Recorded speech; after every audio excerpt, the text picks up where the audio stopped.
Bir mavi kepenek kondu dünyama, göğsünden kopmuş bir parça kimi, kanatlarında saklı sirleriyle sessizce dokundu yüreğime.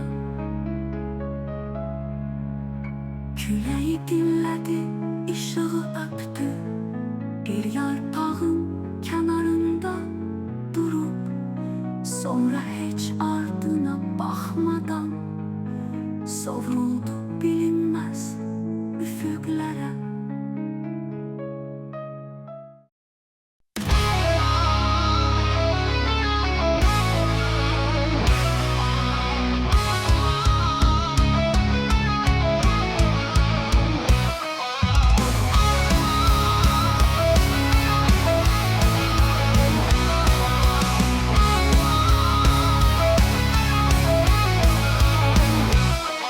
Mavi kepenek kondu dünyama, göğsünden kopmuş bir parça kimin, kanatlarında saklı sirleriyle sessizce dokundu yüreğime.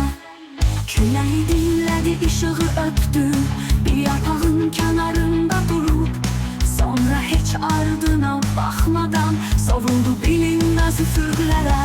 Ömrü bir nefes kadar kısaydı ama ardında bıraktığı iz bir ömür boyu silinmeyecek mavi bir kepeneğiydi.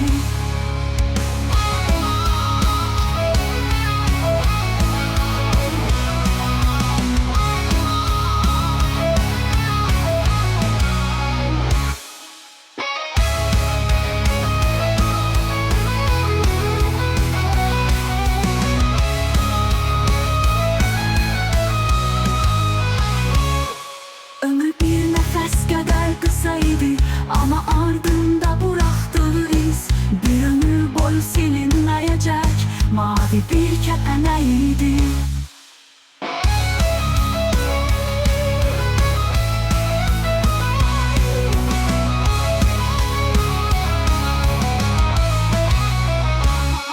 Bir mavi kepenek kondu dünyama, göğsünden kopmuş bir parça kimi, kanatlarında saklı sirleriyle sessizce dokundu yüreğime. Küleyi dinledi, ışığı öptü, bir yarpağın kenarında durup, sonra hiç ardına bakmadan savruldu bilinmez üfüklere. Ömrü bir nefes kadar kısaydı ama ardında bıraktığı iz bir ömür boyu silinmeyecek mavi bir kepeneğiydi.